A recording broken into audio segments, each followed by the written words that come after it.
Morning. Good morning. Okay, आज आपके पास जो मैं लेके आई हूँ, बहुत सारे फैब्रिक लेके आई हूँ टेलरिंग के बारे में, जो आज हम लाइव करने वाले हैं वर्कशॉप। आप सब लोग देख रहे हैं इसमें। तो टेलरिंग स्टार्ट करने के पहले आपको बहुत कुछ जो टिप्स हैं वो देने वाली हूँ। तो सबसे पहले क्या है कि मैं फैब्रिक के बारे में बताऊँगी, ठीक है। फैब्रिक का कैलकुलेशन, फैब्रिक का प्रिंट और टेक्सचर्स और उसका फील और उसका फॉल, ये सारी चीज़ें बहुत ज़रूरी हैं, ठीक है। तो जब भी अपनी टेलिंग स्टार्ट करनी है तो सबसे पहले आप क्या खरीदेंगे? कपड़ा ही खरीदेंगे, ठीक है। तो कपड़ा खरीदने के लिए आपको बहुत कुछ पता होना चाहिए उसके बारे में, कहाँ से खरीदना है, कितना कपड़ा खरीदना है, कैसा कपड़ा खरीदना है, गारमेंट क्या बनाने वाले हो, कौन से गारमेंट के लिए कौन सा फैब्रिक चाहिए, वो सारी चीज़ों की नॉलेज होनी ज़रूरी है। तो फर्स्ट जो है आज के लेक्चर में सबसे पहले मैं आपको कपड़े के बारे में बताऊंगी और नेक्स्ट लेक्चर में फिर एक एक करके और टिप्स बताते जाएंगे, ठीक है।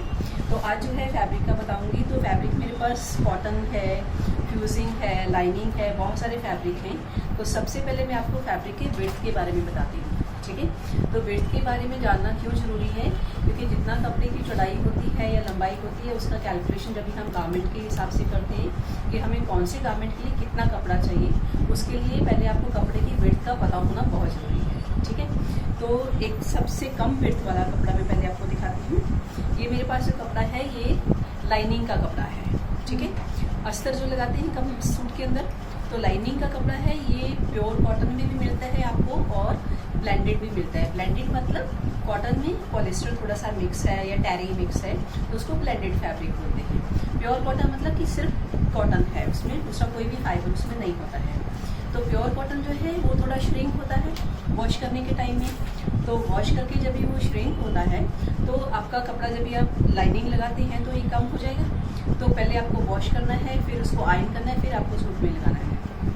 लेकिन जो कपड़ा ब्लेंडेड होता है जिसमें थोड़ा सा पॉलिस्टर या टेरिकॉट मिक्स है, तो वो श्रिंक नहीं होता है, तो उसको वॉश करने की जरूरत नहीं पड़ती है। ओके, तो इसका विड्थ के बारे में पहले मैं आपको बताती हूँ। ये सबसे कम इसकी विड्थ है, तो मैं कैलकुलेट करके बताती हूँ इसकी कि कितनी विड्थ आपको मिलेगी। इसमें मेजरिंग टेप जो है, पहले टेप का बता दूँ कि इसमें इंचेस और सेंटीमीटर जो है उसका है। सेंटीमीटर है तो 100 सेंटीमीटर मतलब 1 मीटर हो गया। ये 100 सेंटीमीटर, ठीक है। तो ये 1 मीटर हुआ।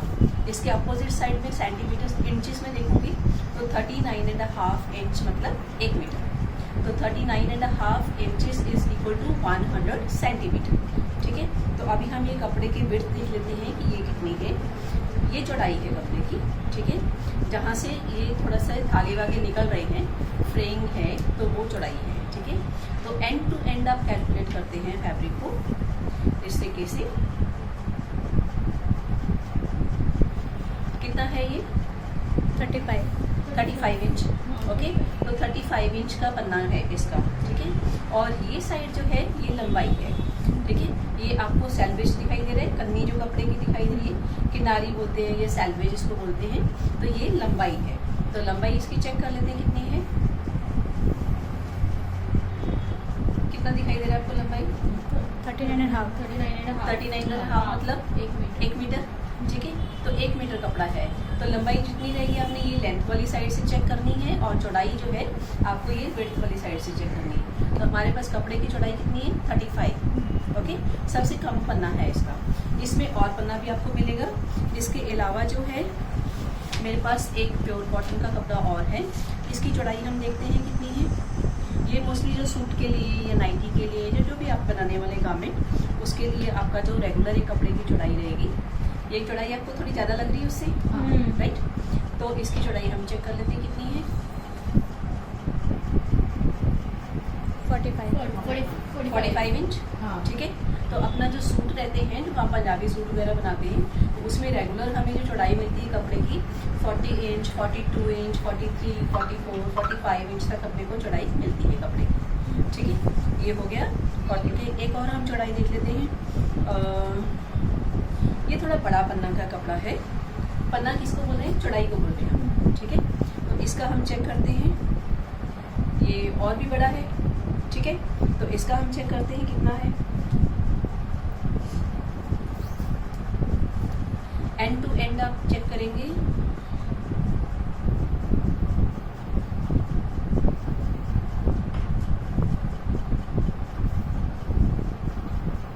कितना कितना आया ये?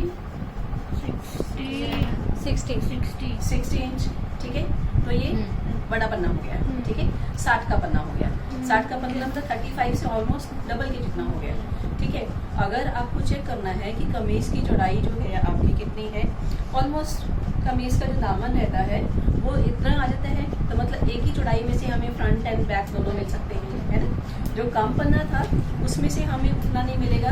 अगर आपकी कमीज की चौड़ाई जो है इतनी है, बाकी तो इतना सा कपड़ा बचा, ठीक है, तो एक ही साइड मिलेगा हमें, फ्रंट मिलेगा, और बैक के लिए एक और लेंथ चाहिए, ठीक है। एक लेंथ फ्रंट का हो गया, एक लेंथ बैक का हो गया, और स्लीव का लेंथ भी, तो हमें कपड़ा ज़्यादा चाहिए, ठीक है। इसमें हमें दोनों फ्रंट एंड बैक एक ही चौड़ाई में मिल जाएगा, तो मतलब उससे कम कपड़ा चाहिए, उससे आधा कपड़ा चाहिए, ठीक है। तो जब ये आप कपड़ा खरीदने जाएंगे तो आपको कपड़े की चौड़ाई पता करनी है कितनी है। अगर तो कम है चौड़ाई उसकी, तो आपको जैसे सपोज कि 35 का है या 40 का पन्ना है, एक सूट बनाना है मेरे साइज का, जैसे एक सूट बनाना है तो 4.5 मीटर तक लग जाएगा। लेकिन अगर ये चौड़ाई ज़्यादा है कपड़े की तो उससे कम लगेगा, ठीक है। 3.5 मीटर तक हो जाएगा उसमें, तो आपके पैसे बच जाते हैं, ठीक है। और एक और चौड़ाई मैं दिखाती हूँ आपको, टैफेटा है, इसकी चौड़ाई है, ये भी हम चेक कर लेते हैं।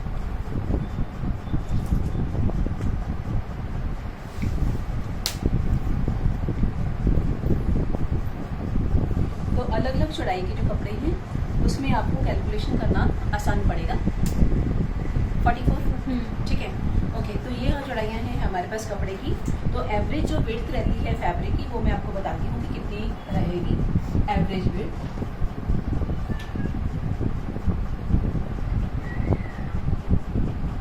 35 इंच इसका कपड़ा था, ये अस्तर का कपड़ा, ठीक है। या सारी पेटीकोट का या ब्लाउज का कपड़ा, लाइनिंग का कपड़ा, ये जो है 35 इंच में आए। 36 इंच, 37 इंच, 34 इंच, ये एक छोटे पन्ने का कपड़ा हो गया, ठीक है।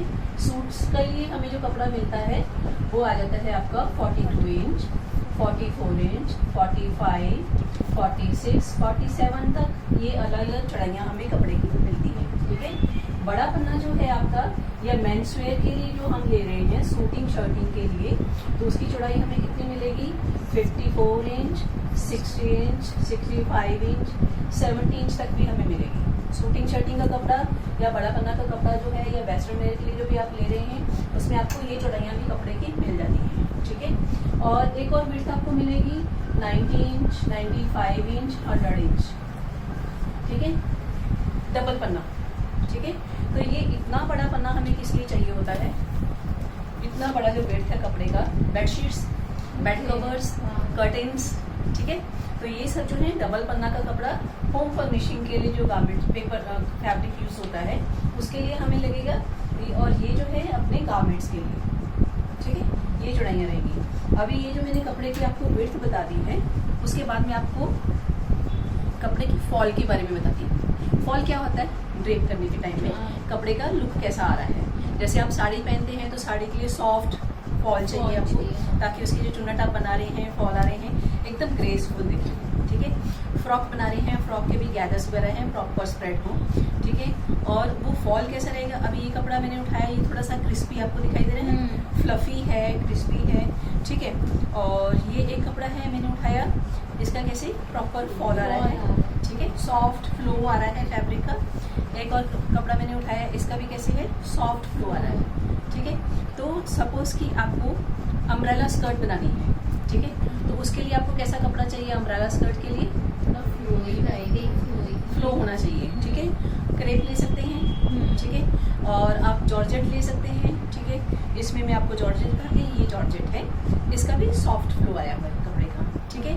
तो जो आपके गारमेंट फ्लो होने चाहिए, जैसे गाउन है, स्कर्ट है, साड़ी है, उसके लिए सॉफ्ट फ्लो वाले कपड़े चाहिए। जैसे जॉर्जेट हो गया, शिफॉन हो गया, शिफॉन का भी अच्छा फ्लो आएगा, क्रेप है, बटर क्रेप है, ये सॉफ्ट फ्लोई फैब्रिक है, ठीक है। और अगर आपको जैसे गाउन्स बनाने हैं जिसमें बहुत सारा वॉल्यूम आपको दिखाना है, ये कपड़ा थोड़ा खड़ा खड़ा दिखना चाहिए, है ना, टैफेटा यूज़ कर सकते हैं, ठीक है। टैफेटा हो जाएगा, वेलवेट हो जाएगा, ऐसे कपड़े जो हैं जो क्रिस्पी थोड़े खड़े रहते हैं, तो वो जो है वो गारमेंट के हिसाब से आपको चूज़ करना है, ठीक है। तो जैसे स्कर्ट हो गया तो हमने क्रेप वगैरह यूज़ किया। अभी ये जो है ये शिफॉन फैब्रिक है, ठीक है। शिफॉन बहुत ही सॉफ्ट और फ्लोई फैब्रिक है, ठीक है। चुन्नट बनानी है हमने। ओके, चुन्नट बनाने के लिए कपड़े की डायरेक्शन हमने फैब्रिक की देख लेनी है कि कौन सी डायरेक्शन में उसकी चुन्नट अच्छी बनती है। अगर मैं कॉटन लेती हूँ तो अगर सपोज कॉटन में मुझे फ्रॉक बनानी है या स्कर्ट बनानी है, ये लेंथ वाला कपड़ा है, कन्नी स्टैंडिंग, ठीक है। मैं इधर से इसको फोल्ड करती हूँ, चुन्नट बनाती हूँ। इसका फॉल कैसा आ रहा है? सॉफ्ट फ्लो आ रहा है, नहीं आ रहा है, फूला फूला कपड़ा दिखाई दे रहा है, ठीक है। इधर से बनाती हूँ,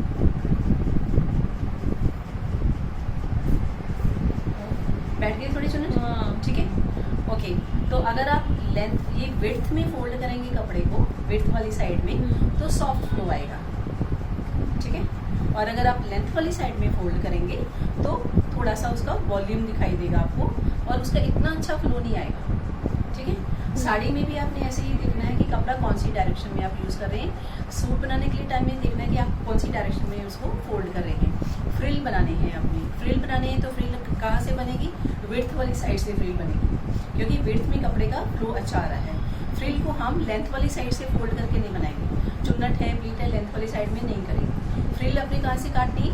चौड़ाई वाली साइड से काटनी है, ठीक है। लेकिन बेल्ट जो काटनी है आपने कन्नी वाली साइड से काटनी है, ठीक है। क्यों कन्नी वाली साइड से काटनी? कन्नी को जब भी हम ऐसा खींचते हैं तो वो खींचता नहीं है, ठीक है। जब भी आप बेल्ट बनाने के टाइम ऐसा फोल्ड करते हैं तो वो खींचेगा नहीं, बराबर बैठेगा वो। लेकिन ये साइड से अगर आपने बेल्ट काटी, उसको फोल्ड करके जब भी आप सिलने लगे तो वो खींचता जाएगा, ठीक है। खींचता जाएगा तो वो ट्विस्ट होता जाएगा, तो वो ट्विस्ट होएगा तो वो ठीक नहीं है ना, उसमें फिनिशिंग नहीं आ रही है उसकी। लेकिन ये साइड से वो ट्विस्ट नहीं होएगा क्योंकि वो स्ट्रेच हो ही नहीं रहा है, ठीक है, फोल्ड करने के टाइम में। तो ये चीज़ आपने याद रखनी है कि जब भी आप बेल्ट के लिए कपड़ा कट करेंगे तो आप लेंथ वाली साइड से, किनारी वाली साइड से कट करो। लेकिन आप फ्रिल के लिए काटेंगे तो आप विड्थ वाली साइड से कट करो, क्योंकि उसका फ्लो अच्छा आने वाला है, ठीक है। ओके, ये हो गया। Next we are talking about print, ठीक है। तो प्रिंट के लिए आपने कटिंग करने के टाइम में ध्यान देना है कि प्रिंट ऊपर नीचे नहीं जाना चाहिए आपका। प्रिंट का डायरेक्शन कौन सा है, ठीक है। डायरेक्शन के लिए सपोज पहले मैं आपको दिखाती हूँ, ये एक प्रिंट है, इसका राइट एंड रॉन्ग साइड कोई नहीं है, ठीक है। कोई एक डायरेक्शन फिक्स नहीं है कि कौन सी डायरेक्शन में जा रहा है, तो आप इसको किसी भी डायरेक्शन में आप इसको यूज़ कर सकते हैं, ठीक है।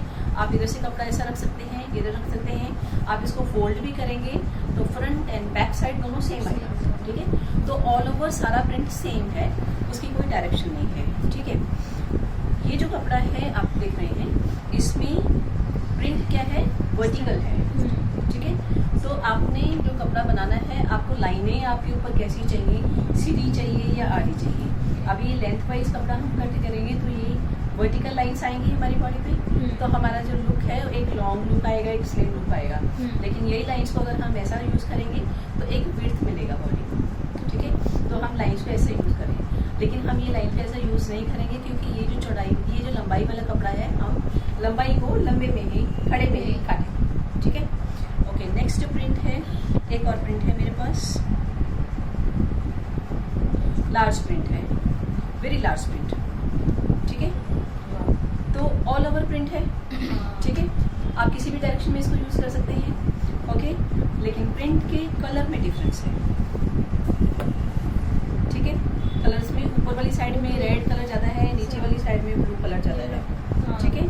तो वो डिपेंड करता है कि आप कौन सी साइड में उसको काटने वाले हैं, ये आपकी चॉइस रहती है, ठीक है। वन वे प्रिंट देखते हैं हम, ये एक प्रिंट है, आप इसको भी ध्यान से देखेंगे, ठीक है। मैं आपको दिखाती हूँ ये प्रिंट कैमरा के पास, अभी आप देखिए, आप बूटी देखिए इसका ध्यान से, ऊपर की साइड जा रही है, बूटी का डायरेक्शन आपको दिखाई दे रहा है, अपवर्ड है। बूटी का डायरेक्शन दिखाई दे रहा है, कौन सी साइड में है? अप साइड, अप साइड है, upside, छोटे वाले बूटी हैं ये, हाँ, ठीक है। ये सारे अप साइड आ रहे हैं, हाँ, ठीक है। कपड़ा जब भी मैं काटने जाऊंगी, मैं ये लेंथ लेती हूँ अपने कमीज के लिए, ठीक है। फिर उसको मैं फोल्ड कर लेती हूँ बैक साइड के लिए, तो क्या हो जाएगा? पीछे का उल्टा हो जाएगा, पीछे का उल्टा, हाँ, पीछे का जो बूटी है वो नीचे जाना शुरू हो जाएगा, ठीक है। इसको कपड़े को मैंने ऐसा फोल्ड किया फ्रंट एंड बैक के लिए, तो आप ये देखिए, ये बूटी कहाँ जा रहा है? ऊपर जा रहा है, और ये बूटी कहाँ जा रहा है, नीचे जा रहा है। ठीक है, तो कपड़ा काटने के टाइम में आपने ये ध्यान रखना है कि आपके कपड़े का प्रिंट अगर एक डायरेक्शन में जा रहा है, वन वे जा रहा है, तो उसको फ्रंट एंड बैक जो है सेपरेट कट करेंगे। फ्रंट एक बार कट कर लो, सारा प्रिंट ऊपर जा रहा है, फिर सेकंड साइड जो है फिर से आप कट करो, सारा प्रिंट ऊपर जा रहा है। तो बहुत सारे कमीज आपने देखे होंगे कि छोटा अगर प्रिंट है या थोड़ा मिक्स हो रहा है प्रिंट, उसमें आप ध्यान नहीं देते हैं कि बूटी सारी एक साइड में जा रही है, दोनों साइड में जा रही है। ठीक है, पैसलेज में भी आप देखेंगे कि पैसले आपको लगता है कि ऑल्टरनेट है, तो आप ध्यान देखेंगे कि दोनों एक जैसे हैं तो ठीक है, लेकिन सारे पैसले एक ही साइड में जा रहे हैं, सारे फ्लावर्स एक ही डायरेक्शन में जा रहे हैं, तो आपने सेपरेट कट करना, उसको प्रिंट की तरफ ध्यान देना है। ठीक है, तो कपड़ा खरीदने के टाइम में आपने क्या क्या देखा, एक तो कपड़े की विड्थ आपने देखी कि विड्थ कितनी है, ताकि आप कैलकुलेट कर सके कि आपके गारमेंट के लिए कितना कपड़ा लगेगा। आपने उसका चौड़ाई देखी। ठीक है, सेकंड है आपने उसका प्रिंट देखा। ठीक है, प्रिंट देखा कि प्रिंट का डायरेक्शन कौन सा है। कई कपड़े होते हैं कि जिसमें आपको जो प्रिंट है, कॉटन के स्पेशली ब्लॉक प्रिंट वाले कपड़े हैं, एक साइड में बॉर्डर आ रहे हैं अभी। ठीक है, तो एक साइड में बॉर्डर आ रही है और बाकी का जो बूटी है थोड़े कपड़े में होता है, इतना बॉर्डर में चला जाता है, तो वो कपड़ा आपका कैसा कटेगा, ऐसा कटेगा, बॉर्डर नीचे आएगी, तो कपड़ा आपका आड़ा हो जाता है। ठीक है, तो वो भी आपने देखना है कि आप कौन सी डायरेक्शन में काट रहे हैं और कितना कपड़ा लगेगा। ठीक है, तो दूसरा हमने थर्ड क्या हमने देखा, हमने कपड़े का फॉल देखा। ठीक है, कि फॉल कैसा है, हम क्या बना रहे हैं, सूट बना रहे हैं तो हमें कैसा कपड़ा चाहिए, गाउन बना रहे हैं तो कैसा कपड़ा चाहिए, फ्रॉक या स्कर्ट बना रहे हैं तो कैसा कपड़ा चाहिए, आपको फ्लोई चाहिए, आपको अपने बॉडी टाइप के हिसाब से भी कपड़ा चाहिए। अगर आप बहुत स्लिम हैं तो आपको थोड़ा सा फ्लफी, थोड़ा सा वॉल्यूम वाला गारमेंट पहनना है। ठीक है, अगर थोड़ा हैवी साइड है बॉडी तो आपको सॉफ्ट फ्लो वाले कपड़े पहनने हैं, ताकि बहुत ज़्यादा फूला फूला आपका गारमेंट ना लगे। ठीक है, तो उसके हिसाब से आपको सिलेक्ट करने हैं कि फैब्रिक आपको कितना चाहिए, कैसा चाहिए और उसका प्रिंट कैसा है। ठीक है, ये सारी चीज़ों का आपने ध्यान रखना है। और कैलकुलेशन जो है आपकी मीटर्स के हिसाब से पता होना चाहिए। एक और बात है, जब भी आप कपड़ा खरीदते हैं दुकान में, जब भी दुकानदार कपड़ा मेजर करता है, सपोज ये कपड़ा है, मेरे पास 1 मीटर कपड़ा है, मुझे आधा मीटर कपड़ा चाहिए, मैं उसको बोलती हूँ मुझे आधा मीटर कपड़ा चाहिए, वो कैलकुलेट करता है आधा मीटर, फिर उसको फोल्ड करता है, फोल्ड करके यूँ रखा, कैंची डाला, चला दिया। ठीक है, तो हम भी ऐसे ही करते हैं। ठीक है, लेकिन फोल्ड करने के टाइम में आपने क्या करना है, ये आपका कपड़ा दोनों साइड जो है एकदम लेवल में होगा, तो फोल्ड की जो डायरेक्शन है आपकी कैंची सीधी चलेगी। ठीक है, बराबर, जैसे हम कपड़ा कटिंग करेंगे बिल्कुल दोनों कन्नी को ऐसा बराबर पकड़ के, तो तीसरी लाइन जो है ये हमें सीधी मिल जाएगी, कैंची लगाएंगे तो सीधा कटेगा। लेकिन अगर इसको मैंने जरा सा ऊपर नीचे कर दिया तो क्या होगा, लाइन जो है इधर से भी टेढ़ी हो जाएगी। ठीक है, ऐसा टेढ़ा कटेगा कपड़ा आपका, बराबर, टेढ़ा कटेगा तो कितना फर्क आ गया कपड़े में, कम से कम 3-4 इंच का डिफरेंस आ जाता है। ठीक है, कई बार दुकानदार क्या करते हैं, आपको पता नहीं चलता है वो कैसा कटिंग कर रहे हैं। कपड़ा आपने खरीदा, आपको चाहिए था 2 मीटर कपड़ा, आपने उसको बोला 2 मीटर दे दो, वो कटिंग करने के टाइम में किसका कि थोड़ा सा वो टेढ़ा कर देगा। ठीक है, टेढ़ा करके काटेगा तो जो कम साइड वाला है वो आपको दे देगा, जो ज़्यादा साइड वाला वो अपने पास रखेगा। नेक्स्ट टाइम जब वो कटिंग करेगा इधर से कटिंग कर देगा। ठीक है, फिर उसने दूसरी साइड से बढ़ा दिया, तो कपड़ा कैसे बढ़ा आपका, कपड़ा जब उसने कटिंग किया, ये आपका लेंथ है कपड़े का, उसने फोल्ड मारा, इधर से काटा, आपको उसने ये कैलकुलेट करके दे दिया। नेक्स्ट टाइम उसने जब किया ऐसा काट दिया, थर्ड टाइम किया ऐसा काट दिया, करते करते वो पूरे टाके में से कितना कपड़ा बचा जाएगा। ठीक है, आप लोग कैलकुलेट करके गए थे कि मुझे 42 इंच ही लेंथ चाहिए मेरे टॉप का, उसके हिसाब से आपको कितना कपड़ा चाहिए था, 2.25 मीटर कपड़ा चाहिए था, 2.25 लिया, लेकिन उसने ऐसा काट के दिया, आपका ये कपड़ा कम पड़ गया। ठीक है, जब भी आप उसको स्ट्रेट करने जाते हैं लेवल करने के लिए, ये इतना आपका कपड़ा वेजिटेबल है। ठीक है, आपके हाथ में कितना कपड़ा आया, इतना नहीं कपड़ा आया। ठीक है, तो आपका कपड़ा कम पड़ा, तो आपको फिर से और कैलकुलेट करना पड़ेगा कि अभी मैं क्या करूँ। ठीक है, तो आपने ये चीज़ का ध्यान रखना, जब वो कटिंग कर रहा है ना, उसकी तरफ ध्यान दो कि वो कटिंग कैसे कर रहा है। बहुत बार ऐसा होता है, मेरे साथ भी ऐसा हुआ, मैं तो जाके कपड़ा उसको वापस करके ये रखो और दोबारा कटिंग करके दो। ही कुडंट रिफ्यूज, उसको समझ में आया ना कि मुझे पता है कि कपड़ा कितना कैलकुलेट करना है, कितने कितने इंच चाहिए मुझे कपड़ा, कितने मीटर चाहिए मुझे कपड़ा, उसको समझ में आई ये बात, ठीक है। लेकिन वो कस्टमर देख के भी समझ आता है कि कस्टमर अनाड़ी है, ये उसको पता है स्टिचिंग के बारे में या कटिंग के बारे में पता है। आप उसको बोल सकते हैं, ले मैं एक साइड से पकड़ती हूँ, ठीक है, बराबर पकड़ कपड़े को, ठीक है, मैं इधर से पकड़ती हूँ तो काट, वो नहीं काट, आपको पकड़ने नहीं देगा, वो डायरेक्ट पकड़ेगा कपड़े को, यूं लगेगा फटाक से कैंची चलाएगा और काट देगा। कटिंग के बाद भी चेक कर सकते हो कि दोनों की विड्थ बराबर है या नहीं। ले लो उससे, ले लो, चेक कर लो दोनों साइड का बराबर है कि नहीं बराबर है, उसको बता दो, ये देखो तुमने ये किया है, ठीक है, इसलिए मेरे कपड़े का नुकसान हुआ, इसको रखो और दोबारा कटिंग करके दो। नेक्स्ट टाइम वो आपके साथ चीटिंग नहीं करना तो वापस आ जाओ, क्योंकि उसका नुकसान हुआ ना, उसका नुकसान हुआ तो नेक्स्ट टाइम वो आपको चीट नहीं करेगा, वो समझ आएगा कि इसको पता है कपड़े के बारे में। समझ में आया? तो ये चीजें जो है बेसिक चीजें, सिलाई स्टार्ट करने के पहले ही ये सारी चीजें आपको पता होनी चाहिए, कपड़े के बारे में, कैलकुलेशन के बारे में, प्रिंट के बारे में, उसका फॉल है, ड्रेप है, उसके बारे में आपको पता होना चाहिए। कपड़ों के नाम भी पता होना चाहिए आपको, कॉटन है, सिल्क है, सैटन है, फ्यूजिंग है, क्या है कपड़े, ठीक है। सपोज जॉर्जेट या शिफॉन का मैंने कुछ कपड़ा बनाना है, गारमेंट बनाना है, उसके अंदर लाइनिंग लगेगा, ठीक है। तो लाइनिंग खरीदने के टाइम में भी आपने सोचना है कि कपड़े का ड्रेप कैसा है तो मेरा लाइनिंग का ड्रेप भी वैसे ही होना चाहिए, ठीक है। कपड़े का फ्लोई है एकदम ड्रेप, तो मेरा लाइनिंग भी फ्लोई होना चाहिए, ताकि उसके साथ वो कॉम्बिनेशन बराबर बैठे। कपड़ा अगर थोड़ा क्रिस्पी है तो लाइनिंग भी मेरा वैसा ही होना चाहिए, ठीक है। सपोज इसके अंदर मुझे लाइनिंग लगाना है तो मैं कॉटन का कपड़ा यूज करूंगी, इन दोनों का प्रॉपर्टी सेम है, इन दोनों का नेचर आपको सेम दिखाई दे रहा है, ठीक है। तो इसका लाइनिंग टैफेटा के अंदर मेरा कॉटन का लाइनिंग चल जाएगा, ठीक है। लेकिन ये कपड़ा जो है ये सॉफ्ट फ्लूई कपड़ा है, इसके अंदर मेरा कॉटन का लाइनिंग नहीं चलेगा, ठीक है। तो मुझे क्या लाइनिंग लगाना है, बटर क्रेप, ठीक है। तो बटर क्रेप जो है ये भी सॉफ्ट है, फ्लूई है, ठीक है। तो जैसा कपड़ा वैसा उसका लाइनिंग, ठीक है। ये कपड़ा है तो इसके अंदर भी सॉफ्ट फ्लोई लाइनिंग रहेगा, और ये कपड़ा है तो इसके अंदर कॉटन का सेम लाइनिंग रहेगा, ये आपने ध्यान रखना है। लाइनिंग के कपड़े आपको क्या क्या मटेरियल मिलेगा, कॉटन मिलेगा, प्योर कॉटन है, ब्लेंडेड कॉटन है लाइनिंग का, बटर क्रेप है, सैटिन है, ये सारे आपको लाइनिंग के लिए मिलेंगे। लाइनिंग, इंटरलाइनिंग और फ्यूजिंग, ये दोनों चीज़ों में फ़र्क है, ठीक है। फ्यूजिंग क्या होता है, कपड़े को पीछे से एक जो लेयर हम देते हैं ताकि कपड़े को थिकनेस मिले, उसका एक फिनिशिंग आ जाए, ठीक है। इंटरफ्यूजिंग भी होता है, फ्यूजिंग होता है, लाइनिंग होता है।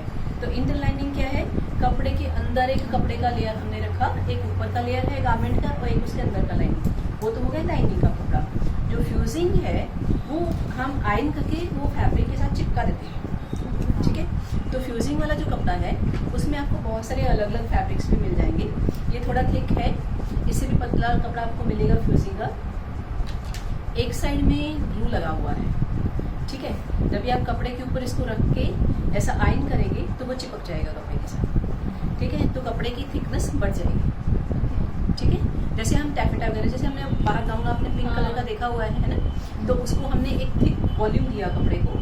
मुझे अम्ब्रेला चाहिए था और अम्ब्रेला के लिए मुझे एक फ्लोर, उसका एक बहुत स्टिफ लुक चाहिए था, डोम टाइप चाहिए था, तो मैंने टैफेटा के अंदर फ्यूजिंग लगाया, उसको आयरन किया तो वो थिक हो गया फैब्रिक, ठीक है। जितना थिकनेस मुझे चाहिए थी वो मिल गई, फिर उसके अंदर मैंने लाइनिंग लगाया, ठीक है। तो ये दोनों लेयर्स के बीच में एक कपड़ा आया, ठीक है। जैसे आप ब्लाउज के अंदर भी लगाते हैं, ब्लाउज का एक अच्छा फिनिशिंग देने के लिए, जैकेट्स है, मेंस वेयर का जो जैकेट्स है, ब्लेजर्स है, फ्रंट साइड का जो कपड़ा है उसके अंदर एक फ्यूजिंग का लेयर आएगा और फिर लाइनिंग का कपड़ा आएगा, ठीक है। तो फ्यूजिंग के लिए आपको लाइक्रा फैब्रिक भी मिलेगा, आपको कॉटन भी मिलेगा, 2-3 तरह के, आपको व्हाइट भी मिलेगा, ब्लैक भी मिलेगा, ठीक है। और एक फ्यूजिंग जो रहता है कॉलर्स वगैरह के अंदर जो लगाते हैं, ड्रेस आप आयरन करेंगे और वो वैनिश हो जाता है, लेकिन वो कपड़े को थिकनेस देता है, एक स्टिफनेस देता है, ठीक है। तो ये चीज़ें हैं, इनका भी आप ध्यान रखेंगे कि इंटरलाइनिंग, इंटरफ्यूजिंग, वो सब चीज़ें हैं, उनके बारे में भी आपको नॉलेज होनी चाहिए। आपको सैम्पल्स उनके रख लेना अपने पास, जैसे आप फैब्रिक फाइल बनाते हैं ना, तो फैब्रिक फाइल में फैब्रिक के जो कैलकुलेशन आपने स्वॉचेस कट करके लगाए हैं, कॉटन है, सिल्क है, सैटन है, ब्रोकेट है, वो सब है, उनके साथ ही फिर आपको लाइनिंग, इंटरलाइनिंग, फ्यूजिंग, उनके भी सैम्पल्स लगाइए, ठीक है। एक होता है बकरम, ठीक है। तो बकरम जो है वो रहेगा, चौड़ा पट्टी रहता है, ठीक है, बेल्ट के अंदर लगाने के लिए, ठीक है। बेल्ट स्टिफ है, पैंट की बेल्ट है, स्कर्ट की बेल्ट है, ठीक है, बाहर ड्रॉर में है, साइड के पास में। तो बेल्ट जो है वो थोड़ी स्टिफ होती है, पैंट की बेल्ट है, स्कर्ट की बेल्ट है, उसके अंदर क्या रहेगा, बकरम का एक पट्टी रहता है, तो उसमें चिपकाने वाला भी मिलता है और नॉर्मल भी मिलता है। ठीक है, ये जो है इसमें भी एक साइड में ग्लू लगा हुआ है, आप देख रहे हैं, शाइनिंग है। ठीक है, तो वो चमक आ रही है उसमें। ठीक है, तो उसको हम कपड़े पे शाइनिंग वाली साइड को रख के आयरन करेंगे, वो चिपक जाएगा इसके साथ। ठीक है, तो ये बेल्ट के लिए है।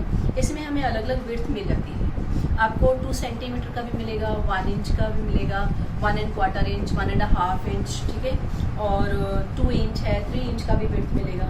ठीक है, अलग अलग विड्थ में आपको मिल जाएंगे, जितना आपका रिक्वायरमेंट है। अगर आपने बेल्ट लगानी है तो 1 1/4 इंच का बेल्ट हो गया, 1 1/2 इंच का बेल्ट हो गया। ठीक है, और अगर आपने गाउन के नीचे बॉटम में उसको एक स्टैंड देने के लिए आप 3 इंच का चौड़ा भी पट्टी लगा सकते हैं। ठीक है, तो वो अलग अलग विड्थ है आपकी रिक्वायरमेंट के हिसाब से। अगर आपने कॉलर कटिंग करनी है तो कॉलर का जो विड्थ है, क्योंकि उसको शेप चाहिए, तो इतना तो स्ट्रेट वाला पट्टी तो हम यूज़ नहीं करेंगे, तो 3 इंच चौड़ा वाला जो कैनवस है उसमें से हम उसकी शेप कट कर सकते हैं। स्टैंड कॉलर है, चाइनीज़ कॉलर है, उसके लिए शेप कट कर सकते हैं। ठीक है, तो ये जो है कैनवस जो है वो भी आप यूज़ करेंगे। इसमें फैब्रिक पूरा टाका में से भी आप कटवा के ले सकते हैं। ठीक है, फैब्रिक भी मिलेगा, चौड़ाई जो है 40 इंच है, 35 इंच है, तो चौड़ाई का कपड़ा भी मिलेगा। तो जितना आपको चाहिए आप अपनी स्टेप अपने हिसाब से उसमें से कटिंग कर सकते हैं। ये ऑलरेडी कटी हुई है स्टेप्स। ठीक है, इसी में इससे भी पतला कपड़ा रहेगा एक फ्यूजिंग ये कैनवस वाला, जो बटन पट्टी के लिए काम आता है। तो शर्ट का बटन पट्टी है, इतना स्टिफ तो नहीं होता है, सॉफ्ट रहता है, लेकिन फिनिशिंग चाहिए। फिनिशिंग के लिए हम उसके अंदर फ्यूजिंग लगा देते हैं, जो बारीक कपड़ा रहता है कॉटन का, उसके ऊपर गम है, जब भी आप उसको आयरन करेंगे तो वो चिपक जाएगा कॉटन का पट्टी। ठीक है, एक होता है पेपर कैनवस। तो पेपर कैनवस जो है ये आप नेक का फिनिशिंग के लिए यूज़ करते हैं। तो पेपर कैनवस का भी आपको एक फिक्स विड्थ मिल जाता है, 35 या 40 इंच का विड्थ मिलता है, और उसको आप अपने हिसाब से ही यूज़ कर सकते हैं। इसमें भी एक साइड जो है शाइन है, ठीक है, दूसरी साइड में शाइन नहीं है। तो जो शाइनिंग वाला साइड है ग्लू लगा हुआ है, कपड़े के ऊपर आप रखेंगे, उसको आयरन करेंगे, चिपक जाएगा। तो नेक का फिनिशिंग के लिए जो भी हम फ्यूजिंग वाले नेक बनाते हैं, तो ये हम पेपर कैनवस यूज़ करते हैं। ठीक है, तो नेक की फिनिशिंग के लिए हम जो है पेपर कैनवस भी यूज़ करेंगे, बकरम आप यूज़ कर सकते हैं, फ्यूजिंग यूज़ कर सकते हैं, जैसे ये वाला था, पाइपिंग लगाएंगे, क्रॉस पट्टी कट करेंगे, तो बहुत सारे उसकी वेरिएशंस हैं जो आप कर सकते हैं। नेक का फिनिशिंग के लिए क्रॉस पट्टी जो हम कट करेंगे और उसको पूरा मोड़ के अंदर कर सकते हैं, या पाइपिंग बना सकते हैं उसकी। ठीक है, तो उसका तरीका भी आपको बता देंगे। अभी पूजा मैम जो है आपको क्रॉस पट्टी कट कैसे करनी है, उसको फोल्ड कैसे करना है, उसको आयरन करके आपने फिनिशिंग कैसे देनी है नेक की, तो वो भी बता देंगे। ठीक है, तो ये सारी चीज़ें हैं, ये आप नोट कर रहे हैं। नोट करके हो गया आपका फैब्रिक के बारे में। ठीक है, तो ये बेसिक चीज़ें जो है टेलिंग स्टार्ट करने के पहले जो है ये बेसिक चीज़ें हैं। ठीक है, और इसके बारे में जो भी आप टेलिंग स्टार्ट करेंगे, तो जो डॉक्टर ये मिला आपको, ये रिवर्सिबल टेप है एक। ठीक है, बहुत ही ट्रांसपेरेंट है। ठीक है, तो वेस्टर्न गारमेंट जब भी हम बनाते हैं तो उनका नीचे का जो हैमिंग जो है फोल्ड करना है, कपड़ा अगर थिक है, थिक कपड़े को जब भी आप फोल्ड करके हैमिंग करेंगे, तो एक बार और फोल्ड करेंगे, 2 बार फोल्ड करके होगा, तो थिकनेस आ गई। हैमिंग करने के टाइम में बहुत फुला फुला दिखाई देगा। ठीक है, तो रिवर्सिबल टेप जो है फोल्ड करने के टाइम में उसके अंदर रखेंगे, 2 लेयर के अंदर, और उसको आयरन कर देंगे, तो वो चिपक जाएगा, तो हमें हैमिंग करने की जरूरत नहीं पड़ेगी। ठीक है, तो ये रिवर्सिबल टेप जो है इस चीज़ के लिए यूज होती है।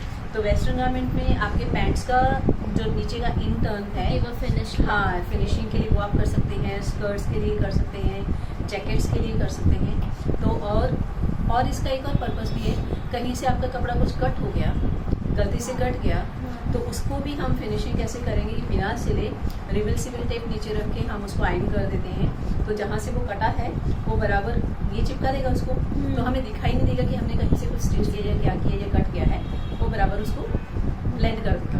ठीक है, ये बहुत काम की चीज़ है, तो ये भी अपने पास मैं सैंपल दिखाऊंगी आपको, सैंपल दिखाऊंगी इसका मैं। हाँ, ये भी आपके पास होनी चाहिए। सिंगल लेयर भी आप ले सकते हैं, डबल लेयर भी ले सकते हैं, इसमें अलग अलग वेट भी मिलता है। ठीक है, तो ये चीज़ें जो है ये आपने ध्यान में रखनी है। ठीक है, तो और कपड़े का जो है बताती हूँ इसमें इलास्टिक कपड़े की। ठीक है, अभी कॉटन का कपड़ा है। ठीक है, इसको हमने लेंथ वाली साइड में, ये सैल्वेज वाली साइड से पकड़ के हल्का सा मैं खींचती हूँ, तो ये नहीं खींचेगा। ठीक है, ये हार्ड है, ये जो है वॉक वाली साइड है तो ये श्रिंक भी नहीं होगा, ये खींचेगा नहीं। और विड्थ वाली साइड है, वेफ्ट वाला जो साइड वीविंग वाला साइड होता है, ये इसको मैं खींचती हूँ तो ये हल्का सा स्ट्रेच हो जाता है, ठीक है, स्ट्रेच होता है बराबर। और इसको मैं क्रॉस में ऐसा खींचती हूँ तो ये काफ़ी सारा स्ट्रेच होता है, ठीक है। तो इसमें इलास्टिक आपको काफ़ी मिल जाती है। तो जहाँ पे भी हमें फिटिंग वाला कपड़ा चाहिए या गोलाइयाँ देनी है हमने, जैसे नेक लाइन का गोल हमने फिनिशिंग करनी है तो क्रॉस पट्टी काटेंगे हम, तो ऐसा क्रॉस में इसको क्रॉस ग्रेन से वहाँ से हम कट करेंगे ताकि हम उसको अपने हिसाब से वो पट्टी को घुमा सकें, ठीक है। सीधी पट्टी कट करके लाएंगे तो वो हम इसको घुमा नहीं सकते, ठीक है, इलास्टिक नहीं है ना उसमें। ओके, कॉटन में इलास्टिक है, ये वाला कॉटन है, इसमें भी इलास्टिक है, काफ़ी इलास्टिक है, लेकिन पॉलिस्टर में इलास्टिक नहीं, ठीक है। पॉलिस्टर में ये विड्थ में इलास्टिक नहीं, कॉटन में विड्थ में इलास्टिक मिलेगी, पॉलिस्टर में टेरिकॉट में आपको इलास्टिक नहीं मिलेगी, ठीक है। अभी इलास्टिक क्रॉस में भी इलास्टिक नहीं, हाँ क्रॉस में मिलेगी, ठीक है, विड्थ में नहीं मिलेगी। तो विड्थ में आपको कॉटन में मिलेगी, इसमें नहीं मिलेगी। अभी ये मैं क्यों बता रही हूँ, सपोज जब भी आप कपड़ा कटिंग करते हैं, गारमेंट अपने बनाना है, आपका गारमेंट ऐसा सीधा वर्टिकल है, कमीज है, पैंट है, चूड़ीदार है, जो भी है, तो जब भी हम कपड़ा कटिंग करेंगे तो हम उसको लेंथ में ही काटेंगे। ये जो सैल्वेज है ये भी खड़े में ही आना चाहिए, ठीक है। और जो हम स्लीव्स का जो फिटिंग आया, कमीज का फिटिंग आया, उसमें हमें जब भी हमारी मूवमेंट होती है बॉडी की, थोड़ा सा इलास्टिक चाहिए, हाँ, ठीक है। तो वो जो इलास्टिक है वो हमें विड्थ में मिल रही है, ठीक है, विड्थ में मिल रही है। तो जब भी हम कपड़ा पहनेंगे तो ये चौड़ाई जो है हमारी बॉडी की चौड़ाई के साथ पैरेलल होनी चाहिए, ये लंबाई जो है बॉडी की लंबाई के साथ पैरेलल होनी चाहिए, ठीक है। ये जो चौड़ाई है, अगर इसको मैं ऐसा फोल्ड करती हूँ स्लीव्स के लिए, तो जब भी बॉडी का मूवमेंट होता है तो ये मुझे इलास्टिक देगा थोड़ा सा, तो कंफर्टेबल फील होगा, ठीक है। और अगर इसको मैं ऐसा फोल्ड करके स्लीव पे यूज़ करूँगी तो ये बिल्कुल भी इलास्टिक नहीं देगा। जैसे मैंने हाथ मूव किया, यहाँ से खींचेगा, ठीक है, खींचेगा, अनकंफर्टेबल रहेगा। दूसरी बात ये है कि जब इसको मैं सीधा में पहनूंगी तो इसका ड्रेप बहुत सॉफ्ट ड्रेप आएगा, ठीक है, प्रॉपर ड्रेप आएगा। हाँ। लेकिन इसको मैं अगर आड़ा में कटिंग करके पहनूंगी तो ये खड़ा खड़ा दिखेगा, उसका फॉल अच्छा से नहीं आएगा, ठीक है। तो और लेकिन पॉलिस्टर जो है इसमें लेंथ और विड्थ में सेम ही रहता है, स्ट्रेच है, स्ट्रेच नहीं हो रहा, ना लेंथ में हो रहा है ना विड्थ में हो रहा है। तो ये मोस्टली स्ट्रेट फिट कपड़ों के लिए हाँ, यूज कर सकते हैं। तो पॉलिस्टर जो है उसमें आप सोच के देखो कि इसमें जो है मुझे इलास्टिक नहीं मिलेगी, ठीक है। तो आप उसमें थोड़ा सा मार्जिन एक्स्ट्रा रख लेते हैं, स्लीव्स वगैरह बनाते हैं एक्स्ट्रा रख लेते हैं। कॉटन के कपड़े में जब भी आप लाइनिंग भी लगा रहे हैं वो टाइम में भी इलास्टिक थोड़ा कम हो जाती है, ठीक है। एक लेयर ऊपर का हो गया, एक अंदर का लेयर हो गया, दोनों को पकड़ के आपने स्टिच कर दिया, इलास्टिक इसकी खत्म हो गई। तभी भी आपने स्लीव्स में थोड़ा सा मार्जिन एक्स्ट्रा रख लेना है, क्वार्टर इंच तक का एक्स्ट्रा रख लेना है आप, ठीक है। तो ये चीज़ों का ध्यान रखना है कि कपड़ा कौन सा यूज़ कर रहे हो, फैब्रिक कौन सा यूज़ कर रहे हो, ठीक है। तो अभी पूजा जो है वो आपको क्रॉस पट्टी कट करने बताएगी कि ये जो हमने नेक की फिनिशिंग के लिए करना है तो वो क्रॉस पट्टी कैसे कट करनी है, ठीक है। तो पूजा एक 10 बाई 10 इंच का कपड़ा लेके ना